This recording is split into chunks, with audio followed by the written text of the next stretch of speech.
She jumps into the ice hole and in 3 seconds disappears beneath the ice. The children scream. Her husband rushes to save her, but it is in vain. What happened that day on the Oradej River? And why is this mistake repeated every year? January 19th, 2022, the Epiphany holiday. A makeshift bathing hole in the village of Vira on the Oradej River. A 41-year-old woman jumps into the ice hole, and the current instantly drags her under the ice. Her body is found 9 to 10 days later, about a kilometer downstream. We will break down exactly how this happened, which physical causes and human factors coincided, and what needs to be done to prevent anything like this from happening again. This happened on January 19th, 2022, on the Oradej River in the village of Vira, Gaychina District, Leningrad region. Let us start with the place. The Oradej is not a lake and not a pond. It is a river with a current. It winds between its banks, narrows and widens, and beneath the ice it has its own hidden streams. On the holiday, people traditionally immerse themselves in the water. Some prepare official bathing sites with handrails, steps, and lifeguards on duty, and some chop a makeshift ice hole right in the current, guided by the idea. It is convenient to approach here, so it must be fine to plunge. That day the hole was exactly like that, homemade, without a ladder and without a safety line, not in a quiet backwater, but in the main flow of the river.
A 41-year-old woman steps into the water.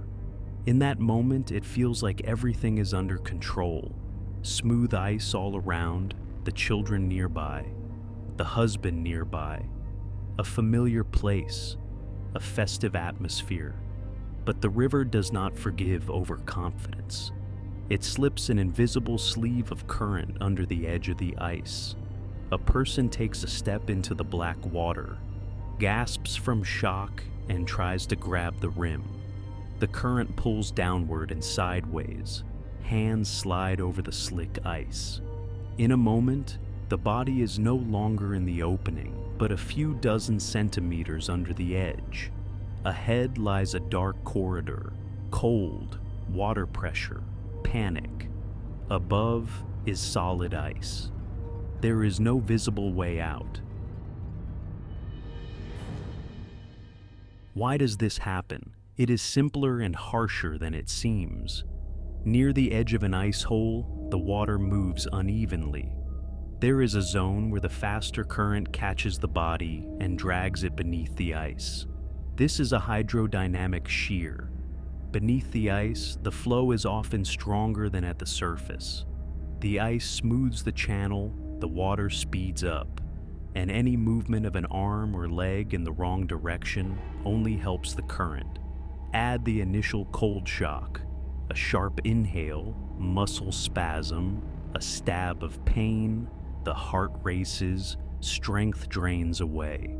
Even trained winter swimmers at prepared sites use a safety rope, face upstream, and have people with equipment standing by. Here, none of that was present. Then the human factor takes over. The holiday creates an illusion of safety. It seems that if everyone around is doing the same thing, the risk must be lower. Family is nearby, children are nearby. A mindset kicks in. Set an example and get out quickly.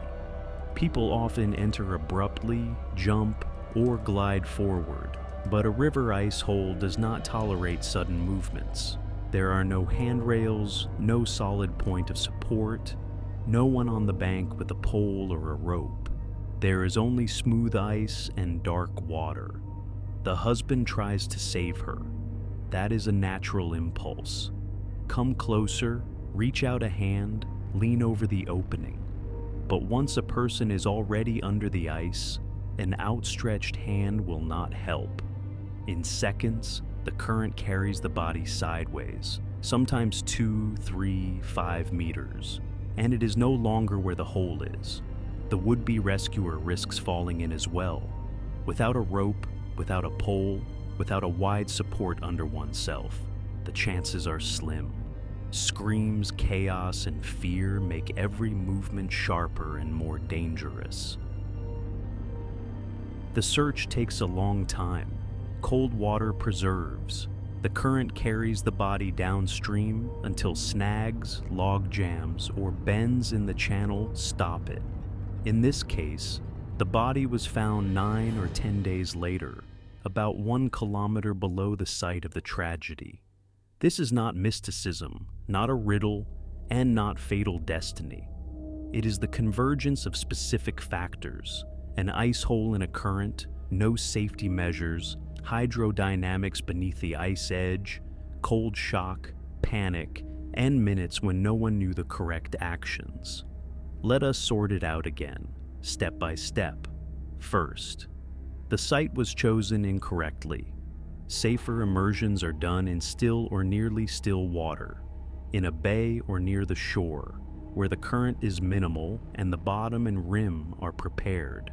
Second, there was no organization. Official bathing places have handrails, steps, grips for the hands, lifeguards on duty, floodlights, ropes, and life rings.